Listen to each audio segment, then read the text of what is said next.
नमस्कार बंधुरा मैं अर्पिता अमेजिंग किचेन থেকে আজকে আপনাদেরকে মাটন বিরিয়ানি করে দেখাবো। বাইরে আমরা খেয়ে থাকি, আজ আমি ঘরোয়া পদ্ধতিতে করব। দেখুন আপনাদের কেমন লাগে। বিরিয়ানির জন্য আমি এখানে পেঁয়াজ কেটে নিয়েছি, আলু নিয়েছি, লেবু, আদা রসুন, আতর, জিরে, ধনে, শুকনো লঙ্কা, দই। আমি এখানে ভাজা মশলা দেব। এই মশলাগুলোকে আমি একটু হালকা ভেজে পেস্ট করে নেব। ঘি নিয়েছি, मटन,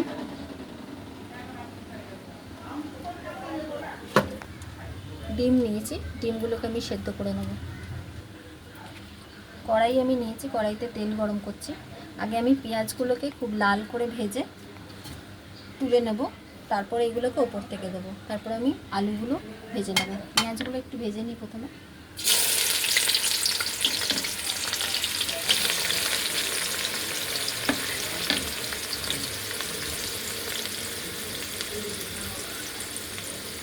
পেঁয়াজগুলোকে একদম ব্রাউন করে ভাজবো, ভেজে তুলে নেব। তারপরে আমরা আলুটা একটু হলুদ নুন দিয়ে ভেজে নেব। দেখুন পেঁয়াজগুলোকে আমি ভেজে তুলে নিয়েছি, এবার আমি আলুগুলোকে ভেজে নেব।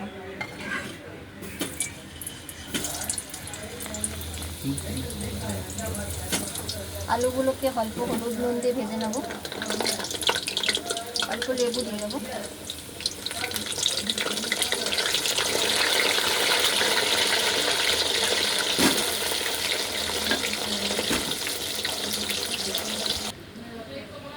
দেখুন মশলাগুলোকে আমি গুঁড়ো করে নিয়েছি অল্প ভেজে, আর এখানে আমি আদা রসুন পেস্ট করে নিয়েছি। মাংসটাকে আমি ধুয়ে রেখেছিলাম, অল্প তেল আর লঙ্কা গুঁড়ো আর একটু লেবু দিয়ে ম্যারিনেট করেছিলাম। এবার আমি মশলা দিয়ে আরও আধ ঘন্টা এটাকে ম্যারিনেট করে রাখবো। মশলাগুলো দিয়েছি, জিরে গুঁড়ো, ধনে গুঁড়ো, অল্প কাশ্মীরি রেড চিলি দিয়ে আমি এটাকে মাখিয়ে রেখে দেবো। ডিম সেদ্ধ করতে বসিয়ে দিয়েছি এখানে। দেখুন আমি হাঁড়িটা বসিয়ে দিয়েছি, এর মধ্যে আমি অয়েল দিয়েছি। ম্যারিনেট করা মাংসগুলো দিয়ে দেবো। আমি অল্প নুন দিয়ে দেবো। আমি কষে নেব। আমি হাঁড়িতেই করছি, হাঁড়িতে করলে গন্ধটা খুব সুন্দর আসে।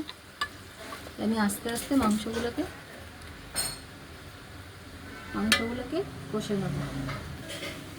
দেখুন আমি দুধ নিয়েছি, আতর,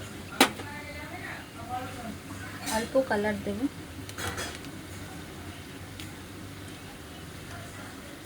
রোজ ওয়াটার,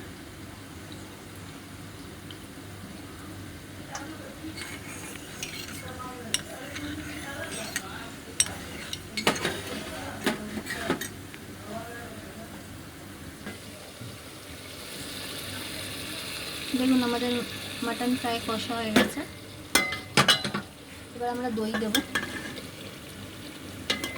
দইটা আমি ফেটিয়ে নিয়েছিলাম।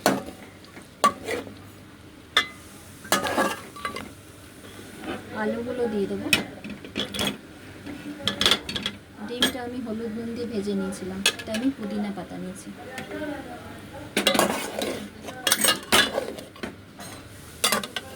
দেখুন আমাদের মশলাটা আরেকটু কষে নেব, তারপরে আমরা চালটা দিয়ে দেবো। দেখুন আমাদের মাংস কষা হয়ে গেছে, অর্ধেকটা মাংস সেদ্ধই হয়ে গেছে। এখানে আমি চাল রেখেছিলাম ভাত বানিয়ে, এটা দিয়ে দেবো। গ্যাসের ফ্লেমটা অফ করে দেবো।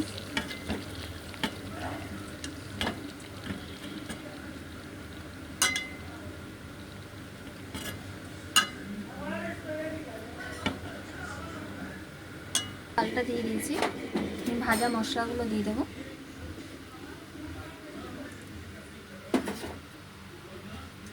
এখানে দুধ আর কালারটা রেখেছিলাম।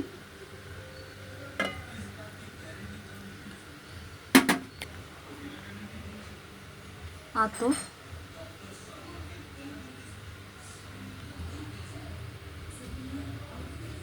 ভালো ঘি দিয়ে দেবো 1 চামচ, স্বাদ মতো নুন দিয়ে দেবো। আমরা চালটা আবার দিয়ে দেবো।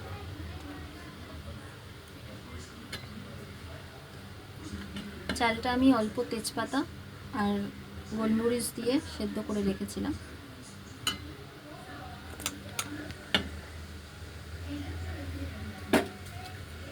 আবার আমরা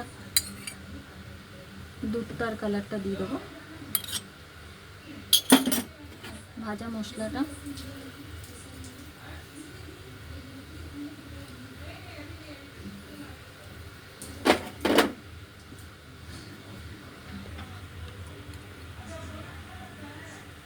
একটু ঘি দিয়ে দেবো।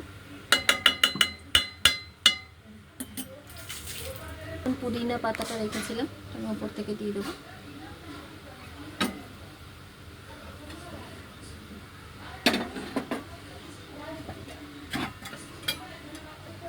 পুদিনাটা অপশনাল, আপনারা দিতেও পারেন নাও দিতে পারেন, বাট পুদিনা দিলে একটু গন্ধটা খুব সুন্দর হয়। এবার আমরা এটাকে বন্ধ করে দেবো। আমি আটাটা মেখে নিয়েছিলাম, আটা দিয়ে আমি মুখটা চেপে দেবো, তাহলে ভালো হবে, ভাপেই হয়ে যাবে। এটা দিয়ে করলে দম দেওয়াটা খুব ভালো হয়, যখন গন্ধ বেরাবে তখন মানে আমাদের বিরিয়ানি প্রায় তৈরি হবে।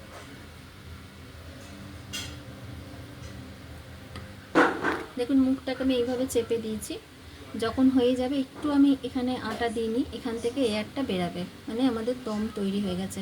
এটা আমরা লো ফ্লেমে 15 মিনিট করব, তারপরে 10 মিনিট বন্ধ করে রাখবো, তারপরে আবার 10 মিনিট করে টোটাল 20-25 মিনিট এটা তৈরি হয়ে যাবে।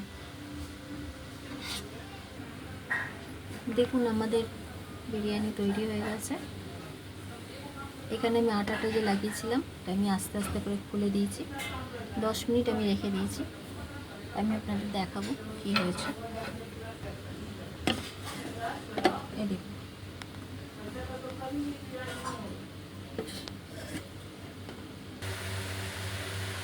দেখুন আমাদের মাটন বিরিয়ানি তৈরি হয়ে গেছে। যদি আপনাদের ভালো লাগে তাহলে লাইক, কমেন্ট, সাবস্ক্রাইব অবশ্যই করবেন। দেখা হচ্ছে পরের ভিডিওতে।